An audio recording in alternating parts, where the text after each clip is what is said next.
اس میں ایکسٹرا کرو اور ضرورت کے ٹولز بھی موجود تھے۔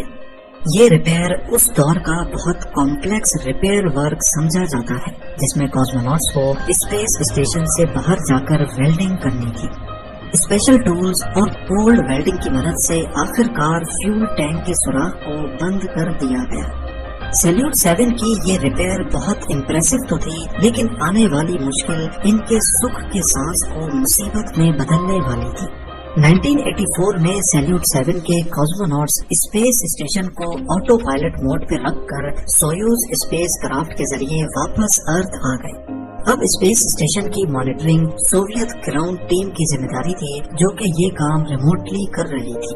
کاسموناٹس کے لوٹنے کے چند مہینوں کے بعد 11 فیب 1985 والے دن اچانک سیلیوٹ 7 کا گراؤنڈ اسٹیشن ٹیم کے ساتھ کانٹیکٹ ٹوٹ گیا۔ فالٹ لاگز میں دیکھا گیا تو معلوم پڑا کہ آربٹ میں موجود سیلیوٹ 7 کے اندر کسی قسم کا الیکٹریکل سرج ہوا ہے۔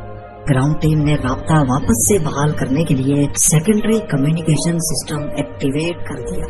اب سیلیوٹ 7 کے ساتھ کانٹیکٹ تو بحال ہو گیا، لیکن اس کے فوراً بعد ایک دوسرا الیکٹریکل سرج ہوا اور اب اسپیس اسٹیشن کے ساتھ ہر قسم کا کانٹیکٹ ٹوٹ گیا۔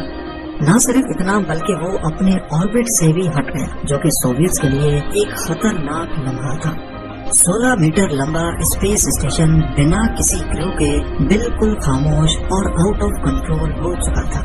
یہ خبر جب یو ایس اے تک پہنچی تو ان کے لیے اس سے اچھا موقع نہیں تھا۔ یو ایس اے چاہتا تھا کہ وہ اپنے کارگو بے شٹل کی مدد سے سیلیوٹ 7 کو کیپچر کر کے واپس ارتھ تک لائے اور پھر دنیا کی نظر میں ہیرو بن جائے۔ یہ کام سوویت یونین بھی کر سکتا تھا، لیکن بدقسمتی سے اس وقت ان کی بران شٹل پہ کام چل رہا تھا، اسی لیے سیلیوٹ 7 کو کیپچر کرنا سوویتس کے لیے امپاسبل تھا۔ دنیا کی نظر میں سوویت یونین اس معاملے کو لے کر کافی لاچار تھا، لہٰذا انہوں نے فیصلہ کیا کہ وہ 2 کاسموناٹس کے کرو کو بھیج کر اسے ریپیئر کریں گے۔ یہ کام اس صورت میں تو کافی آسان ہوتا جب اسپیس اسٹیشن لائیو ہو، کیونکہ اس میں لگا ڈاکنگ میکینزم آٹومیٹک طریقے سے دوسرے اسپیس کرافٹ کے ساتھ جڑتا ہے۔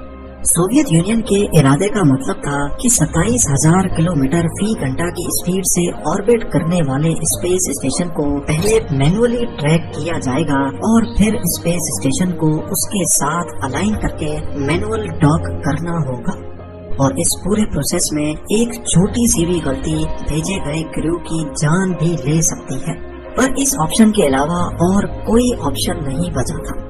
6 جون 1985 کو سویوز اسپیس کرافٹ کو سیلیوٹ 7 کی ریسکیو کے لیے لانچ کیا گیا۔ اس میں لیزر رینج فائنڈر بھی انسٹال کیا گیا، جس سے وہ سیلیوٹ 7 کی رینج معلوم کر سکیں گے۔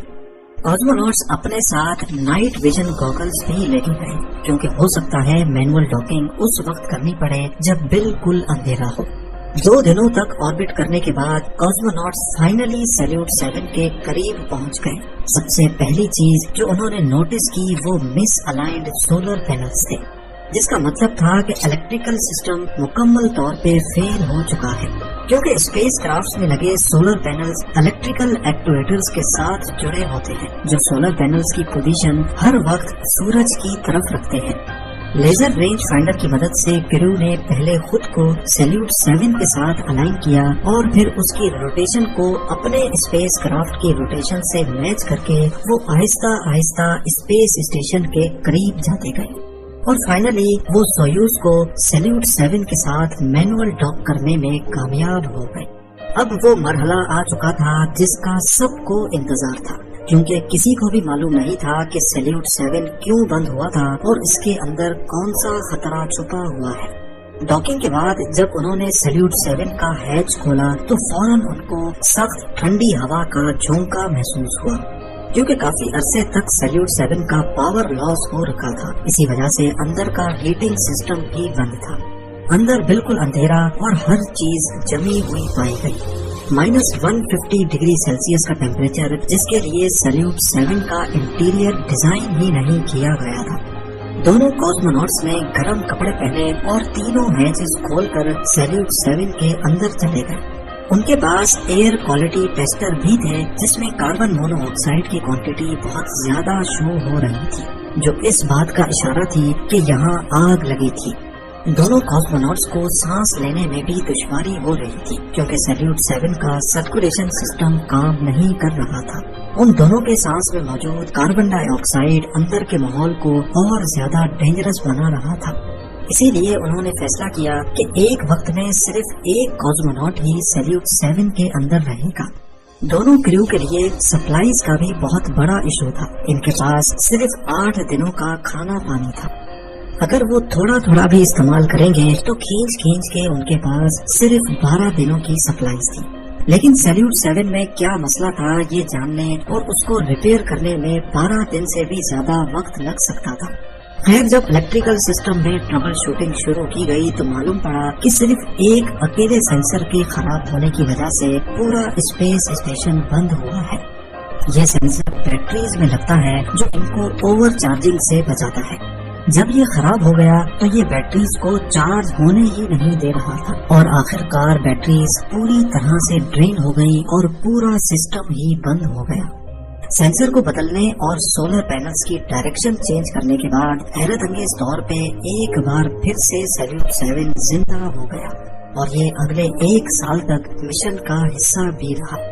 یہ وہ وقت تھا جب سوویت یونین نے اپنا سب سے بڑا اسپیس اسٹیشن میر بھی لانچ کر دیا تھا، جس کے بعد سیلیوٹ 7 کی کوئی ضرورت تو نہیں تھی، لیکن اس کے باوجود بھی اس کو آربٹ میں ہی رکھنے کا فیصلہ کیا گیا۔ میر کے کریو نے اسپیس کرافٹ کے ذریعے سیلیوٹ 7 تک بھی ٹریول کیا اور اسٹیشن ٹو اسٹیشن ٹرانسفر کر کے ایک نیا ورلڈ ریکارڈ بھی بنا لیا۔